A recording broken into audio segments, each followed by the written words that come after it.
में कठिनाई थी, कल्याण सरल नहीं था। अन्य युगों में कल्याण कठिन था और कलिकाल में कल्याण अत्यंत अत्यंत सरल है।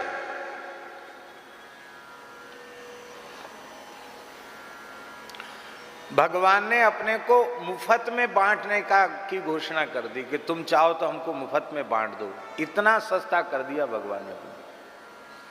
न इतने सस्ते भगवान सतयुग में भये, न इतने सस्ते त्रेता में भये, न इतने सस्ते द्वापर में। कलयुग में तो भगवान कहते हमको लूट लो, कोई लेना चाहो तो ले लो हमको। देखिए नारद जी सतयुग के भक्त हैं और कैसा वैराग्य है नारद जी का, जो भागवत जी में चरित्र है नारद जी का, पूर्व जन्म का चरित्र, कि माता की मृत्यु पर भी उन्हें शोक नहीं हुआ। इतना वैराग्य, ममता है ही नहीं कहीं, न शरीर में न संसार में। और अत्यंत अल्प वयस में नारद जी सब छोड़ के जंगल में चले गए, उत्तराखंड चले गए, हिमालय में चले गए। कितना तीव्र वैराग्य।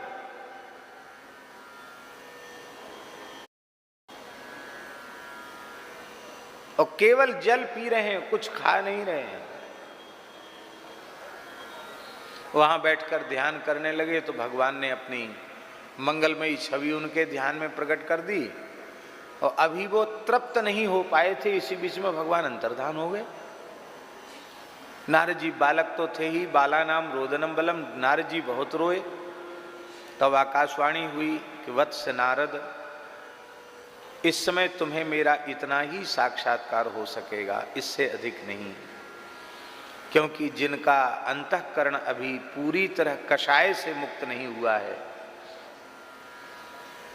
ऐसे अपरिपक्व साधकों के लिए, योगियों के लिए मेरी प्राप्ति कठिन है।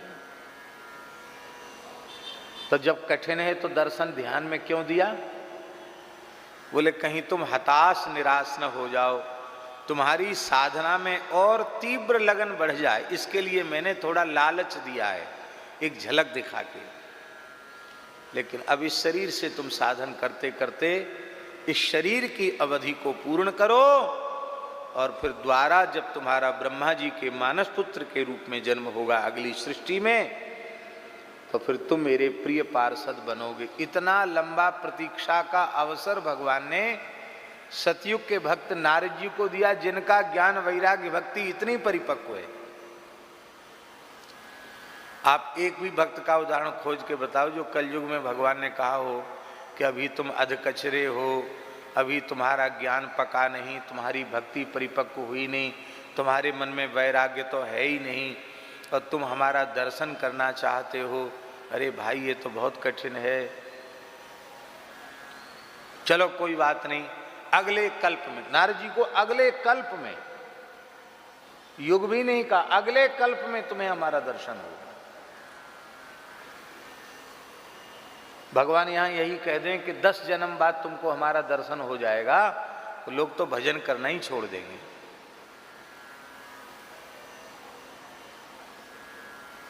अब हम क्या कहें, कैसे कहें? थोड़ा सा ईमानदारी से भजन स्वाध्याय सत्संग आरंभ कर दो। हरिगुरु संतों की कृपा से पद पद पर भगवान की अनुभूतियां होने लग जाती हैं। और लोग समझते ये हैं कि ये हमारे साधन का फल है। नहीं नहीं नहीं, साधन का फल नहीं है, ये भगवान की कलिकाल के जीवों पर जो अहेतुकी कृपा है उसका फल है। और ये अपने साधन का फल मानकर, अपनी अनुभूति मानकर लोगों के सामने बढ़ा चढ़ा कर उसे प्रस्तुत करने लग जाते हैं, और फिर आकर रोते हैं, महाराज जी पहले ऐसा होता था, ऐसा होता, अब तो सब बंद हो गया, क्या हो गया? अरे भाई,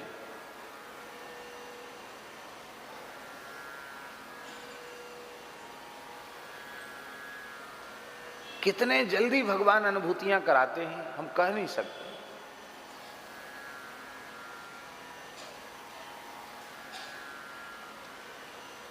अधिक नहीं, कम से कम 15 वर्ष हो गए होंगे। 15 वर्ष पुरानी घटना है ऋषिकेश की।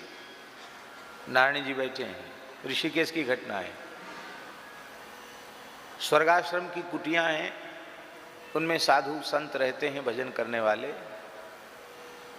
तो एक सन्यासी महात्मा रहते थे, द्रव्य का स्पर्श नहीं करते थे, पैसा नहीं छूते थे, किसी से कुछ याचना भी नहीं करते थे। और ऐसे अनेक संत होते हैं, वो भगवान सब काम चलाते हैं। वो पल्ली पार गए, गंगा पार करके गए, उधर कोई उत्सव होगा उसमें गए थे, कथा थी या उत्सव था उसमें गए, और वहां से लौट के आए, नौका से आ रहे थे इधर इस पार। वहां इतनी अच्छी बात है ऋषिकेश में कि साधु संतों से नौका वाले पैसा नहीं मांगते हैं, मुफ्त में उनको, हाँ कोई अपनी तरफ से दे दे तो ले लेंगे, मांगेंगे नहीं। और नौका वाले भी जानते थे कि महात्मा जी फक्कड़ हैं। और महात्मा बीच धार में जब नौका आई गंगा जी के, तो उनके मन में हुआ थोड़ा आचमन ले लें, नेत्रों से जल लगा लें। चश्मा उन्होंने निकाला, आचमन किया, बूढ़े महात्मा, चश्मा उनका गंगा जी में डूब गया चश्मा। ऋषिकेश में गंगा जी का प्रवाह कितना तेज है सब जानते हैं। वृद्ध महात्मा बिना चश्मा के वो चल ही नहीं सकते, देख नहीं सकते, और सूर्य अस्त होने वाले हैं। नौका वाले ने तो उनको पार कर दिया। अब उन्होंने सोचा कि हमारी कुटिया के लिए तो हमको चल के 1-2 किलोमीटर चल के हमको जाना पड़ेगा, और अब आंख से कुछ दिखता नहीं, अंधेरा होने वाला लगता, अब यहीं हमको बैठना पड़ा। गंगा जी के किनारे बैठ गए, विष्णु सहस्त्रनाम का पाठ करने लगे। अब मन में ये सोचे कि कोई पूछेगा यदि हमसे कि बाबा जी क्यों बैठे हो, कहें भाई हमें दिखता नहीं है, आंखों से कम दिखता है, और हमको हमारी कुटिया तक पहुंचा दो, तुम ज़्यादा दया आ रही हो तो कुटिया तक पहुंचा दो, बस इसी भाव से वहाँ बैठ गए। अपने मन की बात किसी से कही नहीं उन्होंने, और विष्णु सहस्त्रनाम का पाठ करने लगे। अभी पाठ पूरा नहीं हुआ था, पाठ पूरा होने वाला ही था, तब तक एक मछली आई मुंह में चश्मा पकड़ के, और वो गंगा जी के प्रवाह से कम 4-5 हाथ की दूरी पर बैठे थे। ऐसा नहीं कि धारा के समीप में बैठे, तो धारा के समीप में थोड़ा गीला होता है, तो सूखी जगह में बैठे थे वो मछली आई, और उनको तो दिखता नहीं था, उनको दिखा भी नहीं। वो मछली ऊपर चश्मा लेकर के तेज धार से पार करते हुए आई, और उछल के कूदी उन स्वामी जी की गोद में गिरी मछली, और गिरी तो ऐसे हड़बड़ाए, उन्होंने देखा तो चश्मा, और तुरंत मछली कूद के फट गंगा जी में। माने 4-5 हाथ छलांग लगाकर मछली आई, चश्मा दे करके फिर गंगा जी में कूद गई। पुराणों में लिखा है कि वेदों का उद्धार करने के लिए भगवान का मत्स्यावतार हुआ। हम तो कहते एक अकिंचन महात्मा जिनका दर्शन हमने किया, उन महात्मा के लिए उनका चश्मा लेने के लिए भगवान का मत्स्यावतार हो गया।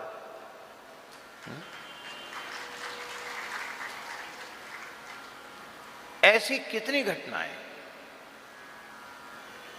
अरे किसी मछली को क्या पड़ी कि किसी बाबा जी का कोई खाद्य पदार्थ हो तो मछली मुख में ले, चश्मा पकड़ने की क्या मछली को जरूरत। और फिर 4 हाथ उछलकर गोद में चश्मा गिराने का क्या प्रयोजन।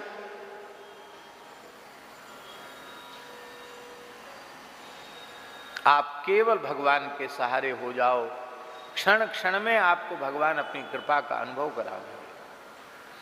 और युगों में भगवान ने अपनी कृपा की खिड़की खोली थी, और कलयुग में भगवान ने अपनी कृपा के द्वार खोल दिए हैं, अपनी कृपा का भंडार खोल दिया है।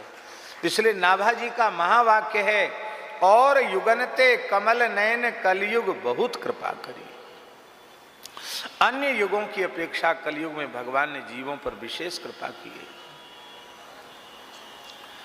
आज भी अनेक भगवत प्राप्त संत इस धरती पर हैं, हम उन्हें पहचानते नहीं, हम उन्हें जानते नहीं।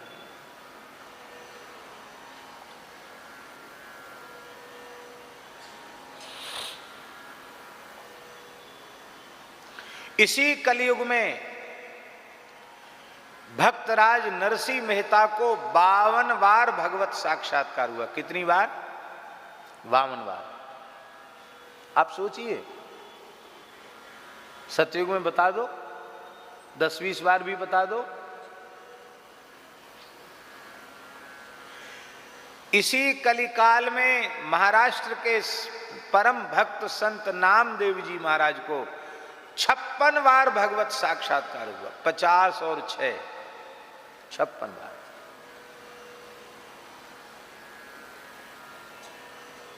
इसी कलिकाल में संत तुलसीदास जी महाराज ने अनेकों बार भगवान का प्रत्यक्ष दर्शन किया।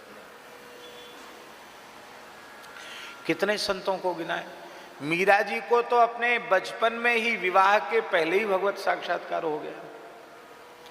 मीरा जी ने तो सदैव भगवान के श्रीअंग में प्रवेश कर लिया।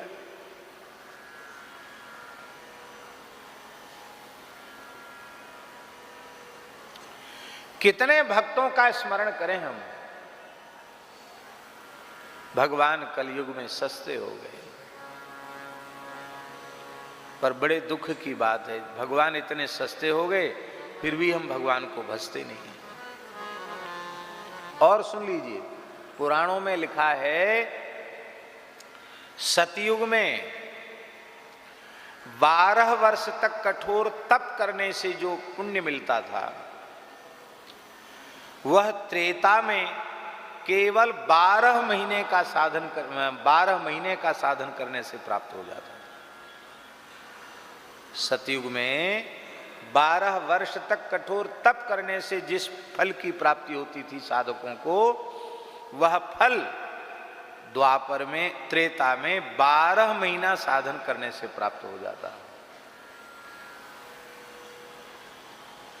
त्रेता में 12 महीने साधन करने से जिस फल की प्राप्ति होती, द्वापर में वह फल 12 दिन साधन करने से प्राप्त हो जाता है।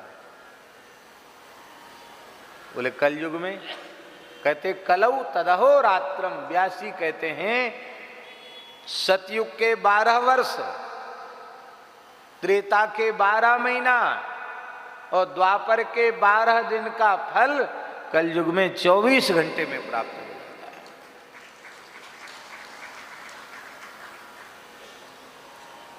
श्री सीताराम नाम साधना पद्धति एक ग्रंथ छपा है, उसमें 24 घंटे में भगवत साक्षात्कार का एक अनुष्ठान लिखा है। और जिस महानुभाव ने लिखा है, गीता प्रेस के अंक में भी वो अनुष्ठान आया है। जिस भक्त ने वह लिखा है, उसने अपनी अनुभूति लिखी है। अब कोई कहे कि हमको तो हमने किया, हमको नहीं हुआ, तो हो सकता है न हुआ हो किसी को, लेकिन उसमें जो बात लिखी है कि पूर्ण श्रद्धा, पूर्ण विश्वास और पूरी तत्परता से 24 घंटे नाम का उच्चारण करे, एक क्षण के लिए भी रुके नहीं, और आर्त भाव से भगवान को एकांत कक्ष में बैठकर पुकारना है। 24 घंटे में भगवत साक्षात्कार प्रत्यक्ष है। कलौ तदहो रात्रम। सतयुग के, त्रेता के, द्वापर के भक्तों का जब हम चरित्र सुनते हैं, तब हमारे मन में एक भाव होता है कि वे तो पवित्र युगों के थे और उस समय भगवान बहुत सुलभ थे, भगवान का अवतार हुआ था तो भगवान की प्राप्ति हो गई, कोई कठिनाई नहीं। हम तो कलयुगी प्राणी, हम कैसे भगवान की भक्ति कर सकते हैं। तो जो प्रेरणा पौराणिक भक्तों के चरित्रों के श्रवण से नहीं मिलती है, वह प्रेरणा कलयुग के भक्तों के चरित्रों के श्रवण से प्राप्त हो जाती है। साधकों के मन में एक धैर्य होता है, एक अवलंब होता है कि अवश्य ही भगवान की प्राप्ति इतने महानुभावों को इन परिस्थितियों में हुई है, तो भला मुझे भगवान की प्राप्ति क्यों नहीं होगी। अवश्य मुझे भगवान की प्राप्ति हो जाएगी। और जब इस विश्वास के साथ जीव साधन के पथ पर अग्रसर होता है, भगवान की कृपा का अनुसंधान करते हुए, तो इसी जन्म में इसी शरीर से उसे भगवत साक्षात्कार प्राप्त हो जाता है।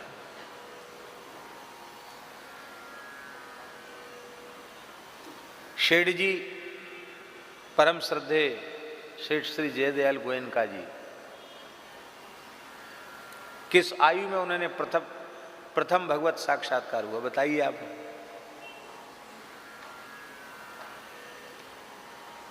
चूरू में ही हुआ ना? किस आयु में हुआ?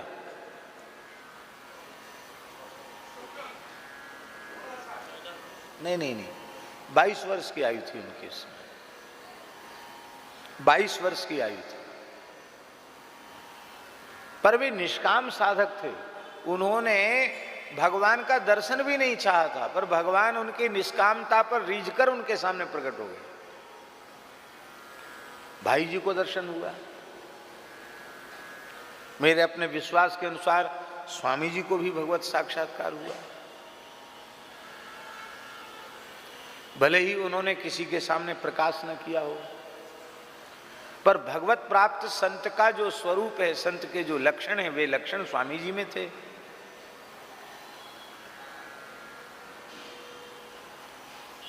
कितने संतों का, अयोध्या में परम पूज्य स्वामी श्री रामहर्षण दास जी महाराज, भगवत साक्षात्कार संपन्न महापुरुष। ब्रज में परम पूज्य पंडित श्री गया प्रसाद जी महाराज, गिरिराज जी वाले पंडित जी महाराज। वृंदावन में पूज्य पंडित श्री जगन्नाथ प्रसाद भक्तमाली जी महाराज। दास के पूज्य सदगुरुदेव भगवान, उनके जीवन की तो ऐसी घटनाएं कि आप सुनकर आश्चर्यचकित हो जाएंगे। स्वयं भगवत साक्षात्कार प्राप्त कर लेना एक बात है, और किसी जीव पर कृपा करके तत्काल भगवत अनुभूति करा देना, ये असामान्य बात है। सुदामा कुटी के बड़े पुजारी परम पूज्य श्री रामचंद्र दास जी महाराज और महाराज जी गिरिराज जी की परिक्रमा कर रहे थे। यह बात सन 90 या 91 की बात होगी अनुमान से। पुजारी जी थोड़े स्थूल शरीर के थे, इसलिए वो 2 दिन में परिक्रमा करते थे। जब उनका मन होता था कि वो गिरिराज जी की परिक्रमा करेंगे, तो महाराज जी को कहते, महाराज जी हमको परिक्रमा करने की इच्छा है। तो महाराज बोले चलो चलते हैं। तो एक दिन राधा कुंड वाली परिक्रमा और एक दिन पूछरी वाली परिक्रमा, तो 2 दिन में परिक्रमा कर लेते थे। तो महाराज जी का परिक्रमा का क्रम ये रहता था, जब भी महाराज जी पधारते थे कि पहले महाराज जी राधा कुंड की परिक्रमा करते थे और इसके बाद फिर पूछरी की दान घाटी से इधर परिक्रमा करते थे। तो राधा कुंड की महाराज जी की परिक्रमा हो गई थी, पूछरी की परिक्रमा कर रहे थे, और पूछरी के लौठा का दर्शन करके वहां से आगे जो गिरिराज जी की तरहेटी की ओर बढ़े, तो पुजारी जी थोड़े थक गए, एक वृक्ष की छाया में बैठ गए। थोड़ी गर्मी थी। उसी वृक्ष के नीचे एक लड़की, जिसकी आयु लगभग 20-22 वर्ष की होगी अनुमान से, और उसके माता पिता वहां बैठे थे। लड़की बहुत रो रही थी। और संतों का स्वभाव ऐसा होता है, संसारी लोगों में तो थोड़ा ये होता है कि परिचय हो तो पूछ लो, और परिचय न हो तो दुनिया रो रही है, किसी को किसी से क्या लेना देना, ऐसा भी होता संसार में।